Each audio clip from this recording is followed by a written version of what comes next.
नमस्कार दोस्तों, स्वागत है आपका आज के मुख्य समाचार में, जिसमें सबसे पहली और बड़ी खबर में आपको बताएंगे कि चुनाव आयोग और अडानी के मामले में सुप्रीम कोर्ट का आदेश, मोदी सरकार पर जोरदार तमाचा, आम आदमी पार्टी ने किया हमला। दूसरी खबर में जिक्र होगा कि उपचुनावों में कांग्रेस का जबरदस्त प्रदर्शन, 6 में से 3 सीट पर भारी जीत, बंगाल में सागर दिघी से वापसी। और इसी के साथ तीसरी खबर में आपको बताएंगे कि कांग्रेस पार्टी का आरोप, छोटे हथियारों के क्षेत्र में अडानी ग्रुप का एक छत्र राज स्थापित करना चाहती है सरकार। चौथी खबर में जिक्र होगा कि सरकार बनते ही 500 रुपए में देंगे गैस सिलेंडर, मध्य प्रदेश कांग्रेस ने कर दिया बड़ा ऐलान।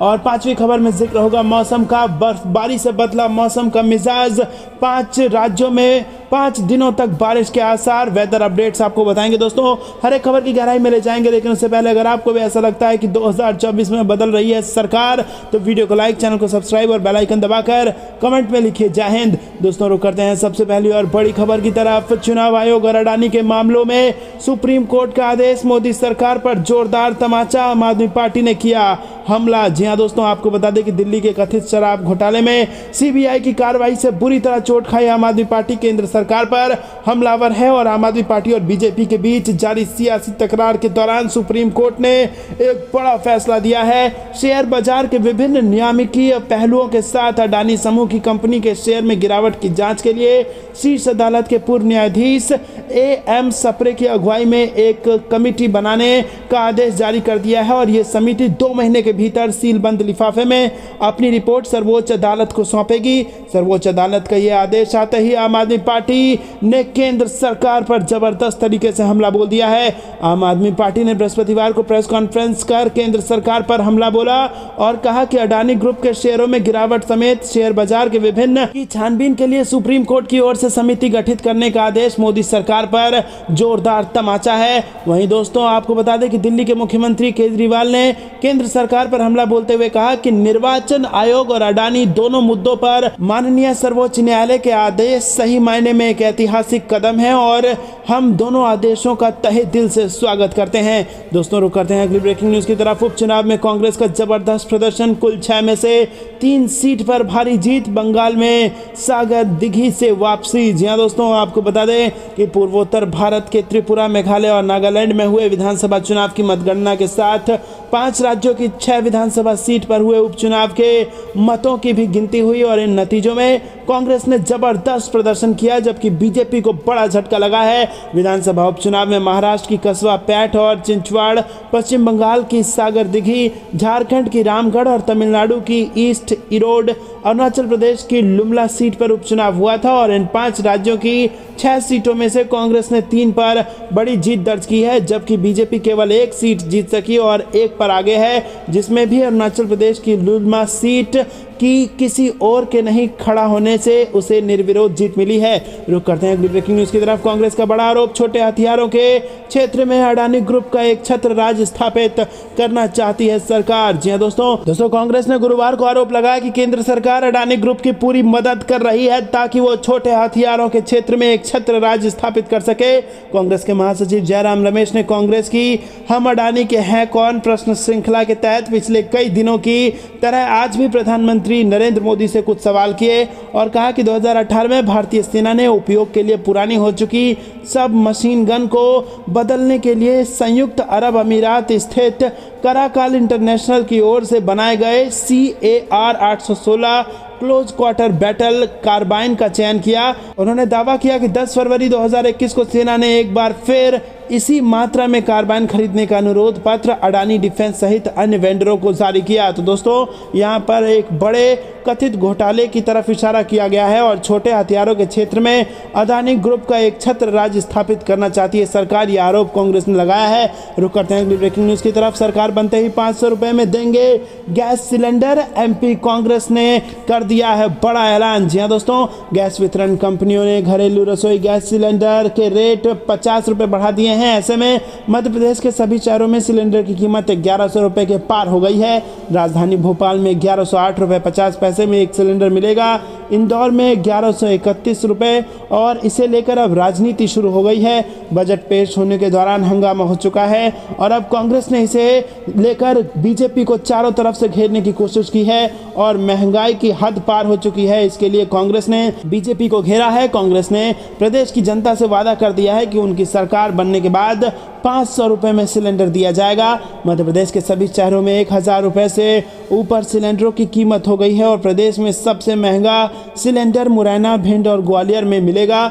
इसके अलावा कई शहरों में काफ़ी वृद्धि देखी गई है। दोस्तों रुक करते हैं अगली ब्रेकिंग न्यूज़ की तरफ। बर्फबारी से मौसम का मिजाज बदला और 5 दिनों तक बारिश के हैं आसार।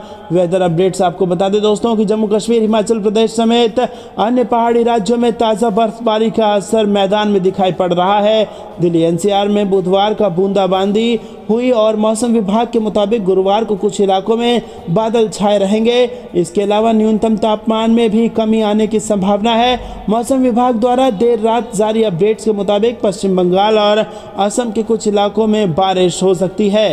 हिमाचल के लाहौल स्पीति और कुल्लू जिले समेत नारकंडा, खड़ा पत्थर सहित अन्य ऊंचाई वाले हिस्सों में हिमपात हुआ है।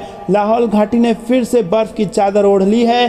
ताज़ा हिमपात के चलते 120 सड़कें बंद हो गई हैं, जबकि अटल टनल भी वाहनों की आवाजाही के लिए बंद हो गई है। उधर मौसम विभाग ने उत्तराखंड में गुरुवार को उत्तरकाशी, चमोली, पिथौरागढ़ के ऊंचे स्थानों पर हल्की बारिश और बर्फबारी के आसार जताए हैं। दोस्तों रुक करते हैं अगली ब्रेकिंग न्यूज़ की तरफ। चुनाव आयुक्तों की नियुक्ति सीबीआई चीफ की तर्ज पर हो, सुप्रीम कोर्ट का बड़ा फैसला। जी हां दोस्तों, आपको बता दें कि चुनाव आयोग में मुख्य चुनाव आयुक्त और चुनाव आयुक्त की नियुक्ति कैसे हो, इस पर सुप्रीम कोर्ट ने बड़ा फैसला दिया है। सुप्रीम कोर्ट ने कहा है कि सीबीआई चीफ की तर्ज पर ही मुख्य चुनाव आयुक्त और चुनाव आयुक्त की नियुक्ति की जानी चाहिए। सुप्रीम कोर्ट ने फैसले में कहा कि एक कमेटी बने जिसमें प्रधानमंत्री, लोकसभा में विपक्ष के नेता और चीफ जस्टिस ऑफ इंडिया शामिल हों। ये कमेटी एक नाम की सिफारिश राष्ट्रपति से करे। राष्ट्रपति से मंजूरी मिलने के बाद मुख्य चुनाव आयुक्त की नियुक्ति हो। अदालत ने यह भी कहा कि अगर कमेटी में लोकसभा में विपक्ष नेता नहीं है तो फिर सबसे बड़ी विपक्षी पार्टी के नेता को इसमें शामिल किया जाए। दोस्तों रुक करते हैं अगली ब्रेकिंग न्यूज़ की तरफ। पीने के पानी को प्यासी कैसी हो गई ये काशी, सपा प्रमुख अखिलेश यादव ने वीडियो किया ट्वीट। जी हां दोस्तों, समाजवादी पार्टी के अध्यक्ष व पूर्व मुख्यमंत्री अखिलेश यादव ने गुरुवार को वीडियो ट्वीट कर गंगा की सफाई को लेकर सवाल पूछा और इसके साथ उन्होंने कैप्शन लिखा कि पीने के पानी को प्यासी कैसी हो गई ये काशी। वीडियो वाराणसी के तुलसी घाट के आसपास का है और इसमें घाट किनारे गंगा का काला पानी और गंदगी दिख रहा है और इनके इस ट्वीट पर मिलीजुली प्रतिक्रिया देखने को मिली है। किसी यूजर ने गंगा में गंदगी पर दुख जताया तो किसी यूजर ने सपा प्रमुख को अपने शासनकाल की याद दिलाई। अखिलेश यादव इससे पहले भी कई मौके पर गंगा की सफाई को लेकर सवाल पूछ चुके हैं। पिछले वाराणसी दौरे में भी उन्होंने बातचीत में मीडिया से कहा था कि नमामि गंगे से पूछो गंगा साफ हो गई क्या, गंगा सफाई को लेकर के कितना पैसा पानी की तरह बह गया। तो दोस्तों, जहां एक तरफ ट्रोलर्स अखिलेश यादव के ट्वीट पर उसका मजाक उड़ा रहे हैं, दूसरी तरफ अखिलेश यादव के ट्वीट को जबरदस्त समर्थन जनता द्वारा मिल रहा है और बहुत सारे रीट्वीट और लाइक इसको किए जा रहे हैं क्योंकि गंगा साफ करने का वादा था और इस वादा के बाद अब जो ये तस्वीरें आ रही हैं वो कहीं ना कहीं तमाम दावों की, वादों की पोल खोल दे रही हैं। स्वच्छ भारत मिशन के तहत एनडीआरएफ के जवान ने बुधवार को दशाश्वमेध घाट पर सफाई की। दोस्तों रुक करते हैं अगली ब्रेकिंग न्यूज़ की तरफ। पक्षी एकता को लेकर खड़गे का बड़ा बयान सामने आया और कहा कि समान विचारधारा वाले विपक्षी दलों को आना होगा एक साथ। जी हां दोस्तों, विपक्षी एकता को लेकर कांग्रेस अध्यक्ष मल्लिकार्जुन खड़गे का ये बड़ा बयान सामने आया है और इसी के साथ उन्होंने कहा कि कौन नेतृत्व करेगा या कौन पीएम बनेगा ये सवाल नहीं है, हम एकजुट होकर लड़ना चाहते हैं, ये हमारी इच्छा है। वहीं दोस्तों आपको बता दें कि कर्नाटक के बेंगलुरु में यूथ कांग्रेस के नेताओं ने वाणिज्यिक एलपीजी सिलेंडर और घरेलू एलपीजी सिलेंडर की कीमतों में बढ़ोतरी का भी जबरदस्त विरोध किया। रुक करते हैं ब्रेकिंग न्यूज़ की तरफ। बिहार में कांग्रेस की भारत जोड़ो यात्रा के समापन पर आएंगी प्रियंका गांधी, राहुल गांधी ने बना ली है इससे दूरी। जी हां दोस्तों, बिहार प्रदेश कांग्रेस कमेटी के आखिरी चरण की भारत जोड़ो यात्रा होली के बाद मार्च के मध्य से शुरू होगी। पटना के फुलवारी शरीफ से शुरू होकर यात्रा बोध गया तक पहुंचेगी। बोधगया में समापन के दिन राहुल गांधी नहीं आएंगे और उनकी जगह कांग्रेस महासचिव प्रियंका गांधी के कार्यक्रम में शामिल होने की उम्मीद है। और बता दें कि पूर्व में समापन पर राहुल गांधी के आने की बात कही जा रही थी। मंगलवार को प्रदेश कांग्रेस मुख्यालय सदाकत आश्रम में प्रदेश अध्यक्ष डॉक्टर अखिलेश प्रसाद सिंह की अध्यक्षता में हुई बैठक में पदयात्रा के तीसरे चरण पर चर्चा हुई। बैठक में प्रदेश अध्यक्ष ने कहा कि प्रियंका गांधी की तरफ से कार्यक्रम में शामिल होने के स्पष्ट संकेत मिले हैं और प्रदेश अध्यक्ष ने भारत जोड़ो यात्रा के लिए संबंधित जिला व प्रखंड अध्यक्षों समेत प्रदेश स्तर के नेताओं की जिम्मेदारी भी तय कर दी है। रुक करते हैं अगली ब्रेकिंग न्यूज की तरफ। एमपी में बीजेपी को बड़ा झटका। मुल्ताई नगर पालिका अध्यक्ष सैकड़ों समर्थकों के साथ कांग्रेस में शामिल। जी हां दोस्तों, मध्य प्रदेश विधानसभा चुनाव जैसे जैसे नजदीक आ रहा है, हर राजनीतिक दल अपनी पकड़ मजबूत करने में लगा हुआ है। एक तरफ प्रदेश की शिवराज सरकार ने अपने कार्यकाल का आखिरी बजट पेश किया जिसमें कई बड़े ऐलान किए हैं, तो वहीं दूसरी तरफ खबर आ रही है कि मुल्ताई नगर पालिका अध्यक्ष नीतू परमार कांग्रेस में शामिल हो गई हैं। नीतू परमार के साथ बैतूल जिले के लगभग 200 कार्यकर्ता बीजेपी से कांग्रेस में शामिल हुए हैं। प्रदेश के पूर्व मुख्यमंत्री कमलनाथ ने नीतू परमार को सदस्यता दिलाई है। बता दें कि नगर पालिका अध्यक्ष का चुनाव बीजेपी से बागी होकर लड़ी थी और वो बतौर निर्दलीय नगर पालिका अध्यक्ष का चुनाव जीती थी। रुक करते अगली ब्रेकिंग न्यूज की तरफ। 2024 में हम सत्ता में आए तो रसोई गैस सिलेंडर की कीमत 500 रुपए से होगी कम। कांग्रेस पार्टी ने कर दिया है ये ऐलान। जी हां दोस्तों, आपको बता दें कि कांग्रेस ने घरेलू रसोई गैस सिलेंडर और वाणिज्यिक गैस सिलेंडर की कीमतों में बढ़ोतरी को होली से पहले मोदी सरकार का तोहफा करार देते हुए बुधवार को कहा कि केंद्र को राजस्थान सरकार से सीख लेकर घरेलू एलपीजी सिलेंडर का दाम 500 रुपए से कम करना चाहिए। मुख्य विपक्षी दल ने यह भी कहा है कि अगर 2024 में उसकी सरकार बनती है तो किसी भी सूरत में घरेलू रसोई गैस की कीमत 500 रुपए से अधिक नहीं होगी। पार्टी अध्यक्ष मल्लिकार्जुन खड़गे ने ट्वीट किया कि घरेलू रसोई गैस सिलेंडर के दाम 50 रुपए बढ़ाए, वाणिज्यिक गैस सिलेंडर 350 रुपए महंगे। जनता पूछ रही है अब कैसे बनेंगे होली के पकवान, कब तक जारी रहेंगे लूट के ये फरमान। उन्होंने तंज कसते हुए ये भी कहा कि मोदी सरकार में लागू कमरतोड़ महंगाई के तले पिसता हर इंसान। दोस्तों, रुक करते हैं ब्रेकिंग न्यूज की तरफ। दिल्ली एनसीआर में बारिश, पहाड़ों पर बर्फबारी, मौसम का हाल आ गया है सामने। जी हां दोस्तों, दिल्ली एनसीआर में बुधवार को मौसम ने करवट ली है जिससे लोगों को थोड़ी राहत मिली है। मौसम विभाग की माने तो मैदानी इलाकों में तापमान में अभी कमी आएगी। पहाड़ों पर बर्फबारी के आसार हैं जो मैदानी इलाकों में ठंड बढ़ाने का काम करेंगी और यूपी, बिहार, दिल्ली सहित अन्य राज्यों में मौसम भी ऐसा रहने वाला है। स्काईमेट वेदर के रिपोर्ट के अनुसार अगले 24 घंटे के दौरान दक्षिण तमिलनाडु, केरल, लक्षद्वीप, असम, अरुणाचल प्रदेश और अंडमान और निकोबार द्वीप समूह के दक्षिणी हिस्सों में हल्की बारिश संभव है।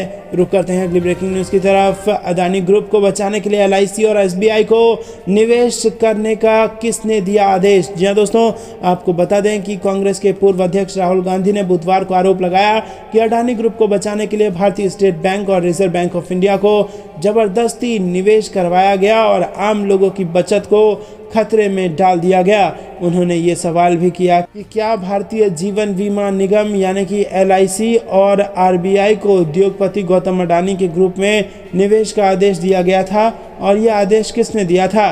राहुल गांधी ने अपनी वीडियो सीरीज मित्रकाल भाग 2 आपका पैसा अडानी पर लुटाया के तहत एक वीडियो जारी कर कहा कि एसबीआई देश का सबसे बड़ा बैंक है। क्या अडानी ग्रुप को बचाने के लिए एलआईसी और एसबीआई को आदेश दिया गया? एलआईसी ने खतरों से भरे अडानी ग्रुप में इतना बड़ा निवेश क्यों किया? और जब इन बातों से पर्दा उठेगा तो पता चलेगा कि देश का कितना नुकसान हुआ है। वहीं दोस्तों, उन्होंने कहा कि एसबीआई में आपकी यानी कि जनता की मेहनत की कमाई और आपके परिवार तथा बच्चों के भविष्य के लिए बचत रखी है। सवाल यह है कि आपके पैसे को खतरे में कौन डाल रहा है? उन्होंने आरोप लगाया कि अडानी समूह को बचाने के लिए एलआईसी और एसबीआई से जबरदस्ती निवेश करवाया गया। गांधी ने कहा कि क्या आप अपने बच्चों के भविष्य को खतरे में डालना चाहते हैं? मेरा सवाल आप लोगों से है कि अडानी समूह को बचाने के लिए आपके पैसे क्यों लगाए जा रहे हैं? दोस्तों, रुक करते हैं अगली ब्रेकिंग न्यूज की तरफ। केरल स्थानीय निकाय उपचुनाव में कांग्रेस गठबंधन का शानदार प्रदर्शन, एलडीएफ की हुई करारी हार। जी हां दोस्तों, आपको बता दें केरल स्थानीय निकाय उपचुनाव के परिणाम बुधवार को घोषित किए गए। कांग्रेस नीत यूडीएफ ने अच्छा प्रदर्शन किया है जबकि माकपा नीत LDF स्थानीय निकाय चुनावों में 6 सीटों पर हार गई है। 28 वार्डों के लिए हुए उपचुनाव में UDF ने 5 सीटों पर कब्जा किया है, जबकि बीजेपी के खाते में 1 सीट आई है। पिनराई विजयन सरकार की लोकप्रियता, जो कई मुद्दों पर आलोचना के घेरे में आई है, अब कम होती दिखाई दे रही है। संयोग से पिछले साल भी ऐसा ही था, जब विभिन्न वार्डों के नतीजे घोषित किए गए थे, जिसमें वाम दलों को हार का सामना करना पड़ा था। रुक करते हैं अगली ब्रेकिंग न्यूज़ की तरफ। दरभंगा एयरपोर्ट बनेगा और ज़्यादा शानदार, नीतीश सरकार ने दी 78 एकड़ जमीन, जल्द शुरू होगा इसमें निर्माण। जी हाँ दोस्तों, आपको बता दें दरभंगा एयरपोर्ट पर आधुनिक सिविल एनक्लेव के निर्माण, रनवे के विस्तार और नाइट लैंडिंग सुविधा की स्थापना के लिए एयरपोर्ट अथॉरिटी द्वारा राज्य सरकार से मांगी गई कुल 78 एकड़ भूमि में से शेष भूमि के अधिग्रहण की प्रक्रिया भी जल्दी जिला प्रशासन द्वारा पूरी कर ली गई। दरभंगा एयरपोर्ट के लिए 2 किस्तों में भूमि अधिग्रहण पर राज्य सरकार द्वारा कुल 342.43 करोड़ रुपए से अधिक राशि खर्च की गई है। और जल संसाधन सह सूचना एवं जनसंपर्क मंत्री संजय कुमार झा ने दरभंगा एयरपोर्ट के लिए भूमि अधिग्रहण की प्रक्रिया पूर्ण होने पर खुशी जाहिर करते हुए इसके लिए मुख्यमंत्री नीतीश कुमार के प्रति आभार व्यक्त किया और उम्मीद जताई कि दरभंगा एयरपोर्ट पर नई सुविधाओं का निर्माण अब जल्द शुरू होगा। उन्होंने बताया कि जिला भू अर्जन पदाधिकारी दरभंगा ने दरभंगा सदर थाना अंतर्गत वासुदेवपुर में 52.65 एकड़ जमीन के अधिग्रहण की प्रक्रिया पूर्ण करते हुए उसे एयरपोर्ट अथॉरिटी ऑफ इंडिया को हस्तांतरित करने से संबंधित आवश्यक प्रक्रिया मंगलवार को शुरू कर दी है। रुक करते हैं अगली ब्रेकिंग न्यूज़ की तरफ। अब कांग्रेस ने 2024 के लिए तैयार किया रोड मैप और इस प्लान से बीजेपी को दे रही है टक्कर। जी हाँ दोस्तों, आपको बता दें कि छत्तीसगढ़ के रायपुर में आयोजित कांग्रेस के 3 दिवसीय 85वें पूर्ण अधिवेशन के समापन के साथ ही 2024 में होने वाले लोकसभा चुनाव की तैयारियों को लेकर चर्चा तेज हो गई है। ये सवाल उठने लगा है कि क्या कांग्रेस ने 2023 में होने वाले विधानसभा चुनावों और 2024 चुनावों के लिए रोड मैप तैयार कर लिया है। कांग्रेस के अधिवेशन के दौरान सोनिया गांधी ने भारत जोड़ो यात्रा को कांग्रेस के लिए एक महत्वपूर्ण मोड़ बताया है और कहा है कि ये मेरे कार्यकाल की बड़ी उपलब्धि है। और इसके साथ ही कांग्रेस ने अधिवेशन में पूरब से पश्चिम तक भारत जोड़ो यात्रा 2 शुरू करने का फैसला किया है। और इसके अलावा कांग्रेस पार्टी पूरे देश में हाथ से हाथ जोड़ो अभियान चलाएगी।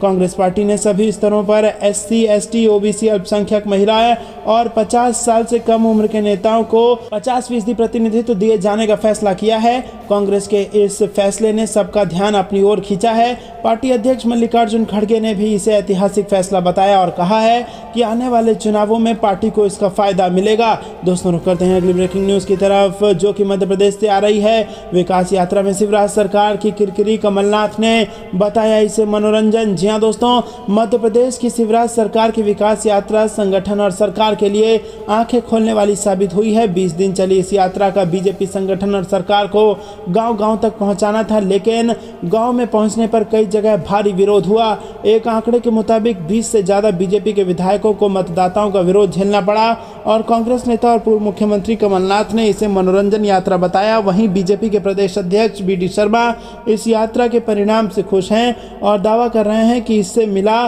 फीडबैक काम आएगा। वहीं अशोकनगर के मुंगावली में मंत्री विजेंद्र यादव विकास यात्रा लेकर गए, लेकिन उन्होंने कुर्ता उतार दिया क्योंकि किसी ने उन पर खुजली करने वाली कौच की फली का पाउडर डाल दिया। दोस्तों, रुक करते हैं अगली ब्रेकिंग न्यूज़ की तरफ। जनता के मुद्दों को लेकर सड़क पर उतर रही है कांग्रेस, चुनाव में बीजेपी को देंगे कड़ी टक्कर, सुप्रिया श्रीनेत का बयान। जी हाँ दोस्तों, कांग्रेस प्रवक्ता सुप्रिया श्रीनेत ने मंगलवार को कहा कि मुझे गर्व है कि कांग्रेस के अलावा ऐसा कोई दल नहीं जहां 9000 डेलीगेट्स ने लोकतांत्रिक तरीके से अपना अध्यक्ष चुना हो।